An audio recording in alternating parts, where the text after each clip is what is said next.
Dans cette vidéo, nous saurons qui est le comte Saint-Germain, l'homme qui prétend être plus grand que Jésus-Christ. Est-il toujours en vie ou pas? A-t-il découvert l'élixir de vie et la pierre philosophale? Et quelle est sa relation avec Richard Chanfray, qui prétendait être le comte Saint-Germain? Le héros du jour est une figure mystérieuse et étrange dans tous les sens du terme.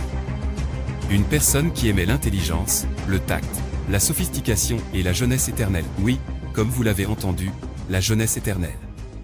Comment faire? Voyons, mes amis, quelle est l'histoire du comte Saint-Germain. Le comte de Saint-Germain est un personnage qui a soulevé la polémique et déconcerté tous ceux qui l'ont rencontré. Des documents ont confirmé que le comte Saint-Germain est décédé, mais ce qui est étrange, c'est ce qui circule en termes de dictons et autres observations confirmant qu'il était vivant même des centaines d'années après sa mort. Les documents historiques qui ont écrit à son sujet ne mentionnent pas une date de naissance précise. Certains disaient qu'il était allemand, d'autres confirmaient qu'il était espagnol. La possibilité qu'il soit d'origine italienne, russe ou même tibétaine était également envisagée.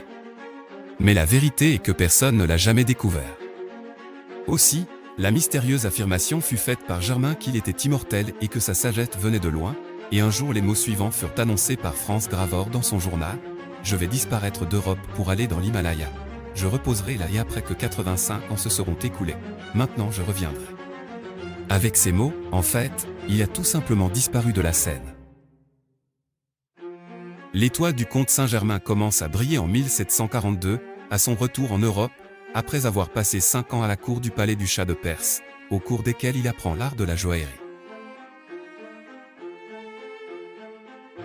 Les capacités du comte Saint-Germain ne se sont pas arrêtées à son habileté à raffiner et à fabriquer des bijoux et du langage, mais elles ont conduit à son immersion dans les sciences de l'histoire, de la philosophie, de la musique et du langage, et à sa pratique dans l'une des sciences les plus célèbres et les plus mystérieuses. Alchimie. Le comte Saint-Germain connaissait diverses sciences et sujets qui attiraient la société de velours et les familles régnantes en Europe à cette époque, ce qui faisait de lui un visage brillant à diverses occasions.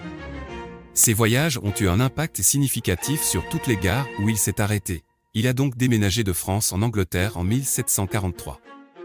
De là à Vienne pour visiter le roi Frédéric le Grand ou Frédéric II en 1745.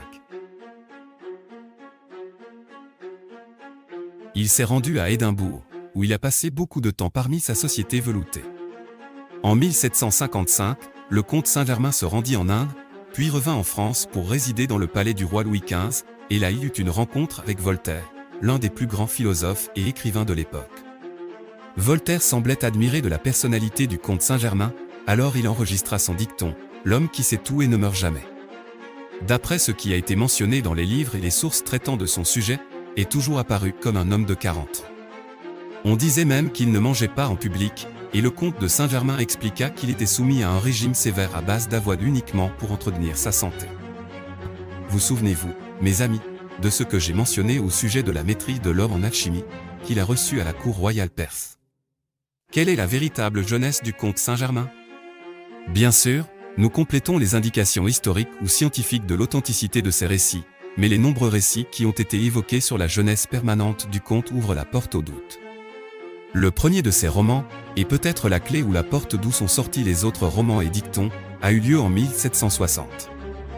Selon l'histoire, cette année-là, il s'est répandu au sein de la communauté de aristocrates, qu'il y a une soirée dans la maison de la maîtresse du roi Louis XV, Madame de Pompadour, en présence du célèbre comte Saint-Germain. Cette nouvelle attisa la curiosité de la comtesse von Georgy, qui avait rencontré en 1710 à Venise une personne à une personnalité charmante, portant le même nom, et elle voulut voir qui cette personne qui se faisait passer pour le comte Saint-Germain. En effet, la vieille comtesse se rendit à la fête pour s'étonner par la suite que cette personne soit la même personne qu'elle avait rencontrée à Venise, sauf qu'il n'avait pas grandi d'un jour.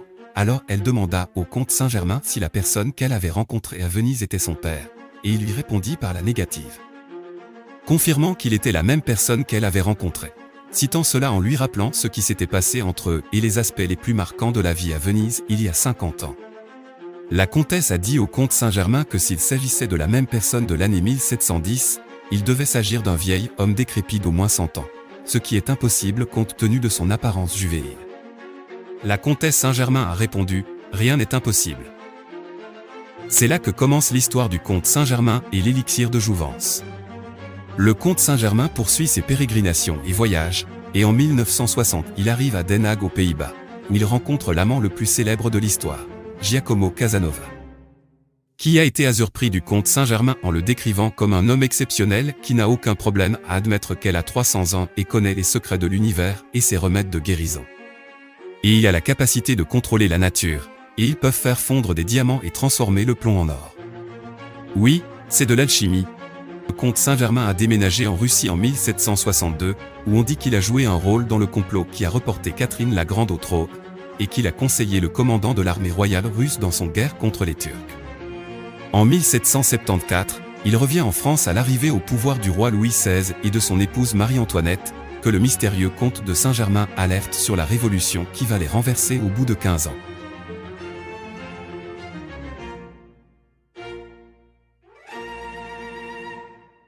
Le 27 février 1784, et selon les registres locaux du palais et de la région dans laquelle il se trouve, le comte Saint-Germain mourut à Hambourg, en Allemagne, et fut enterré dans le cimetière du palais dans lequel il résidait. Bien sûr, on suppose que l'étrange histoire du comte Saint-Germain s'est terminée. Mais la surprise était apparue dans les années qui ont suivi l'annonce de sa mort, alors quel en a été le résultat, voyons. En 1985, il y avait des nouvelles de la vision du comte avec le principal hypnotiseur Anton Mesmer en Allemagne. Alors qu'il est la personne qui met l'expérience d'hypnose sur lui. Après la Révolution française et l'acquisition de la Bastille, une comtesse nommée comtesse de Hadmar mentionne dans l'un de ses mémoires, qu'elle publie en 1821, qu'elle s'est longuement entretenue avec le comte Saint-Germain en 1789. Qui lui a dit l'avenir de la France et ce qui allait se passer. La comtesse a ajouté qu'elle a vu le comte Saint-Germain plus d'une fois le jour où la reine Antoinette a été tuée. Le comte de Saint-Germain a toujours eu l'apparence d'un homme de 40 ans après 1821. Le comte a peut-être changé d'identité après avoir attiré l'attention et soulevé des questions. C'est ce qu'évoque le célèbre journaliste écrivain Albert Van Damme, où il évoque dans un de ses articles sa rencontre avec un homme qui ressemble beaucoup au comte Saint-Germain, mais sous le nom de Major Phrasé. Van Damme a déclaré que ce Phrasé était très riche et ne connaissait pas la source de sa richesse, et que l'homme de 40 ans, selon la description du journaliste, avait une connaissance approfondie des pays et royaumes européens et des détails avides.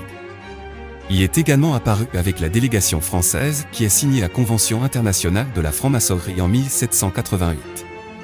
En conséquence, aucun d'entre eux n'a pu prouver la sincérité de l'homme ou non, vraiment étrange. Le comte Saint-Germain et la théosophie. Entre 1880 et 1900, le nom de comte Saint-Germain réapparaît, cette fois à cause du mouvement théosophique et de sa pionnière, Helena Blavatsky.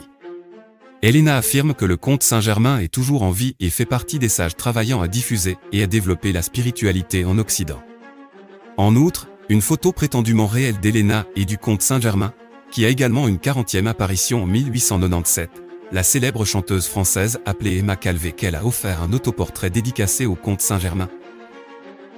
Les allégations, et les plus récentes concernant le caractère du comte Saint-Germain sont faites en 1971 par Richard Chanfray. Qui est Richard Chanfray?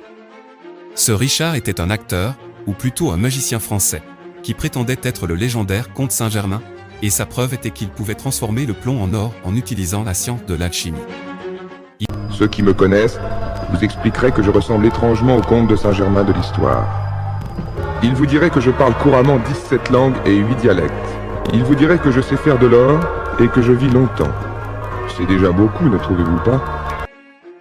Un bel homme et un grand blond coiffé à la Daniel Guichard, en jean pattes d'éléphant et poutre apparente. C'est avec cette silhouette très contemporaine que s'allie une histoire d'amour avec la chanteuse Dalida.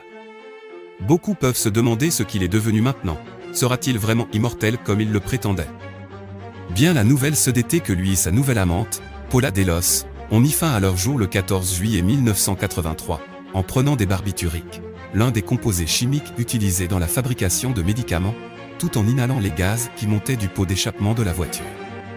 En particulier, le sujet de la pierre philosophale et de l'élixir de vie est l'un des sujets sur lesquels la science n'est pas parvenue à une réponse décisive. Et vous, mes amis, attendez vos avis sur ce personnage dans les commentaires, et jusqu'à ce qu'on se retrouve dans une nouvelle vidéo, à très bientôt.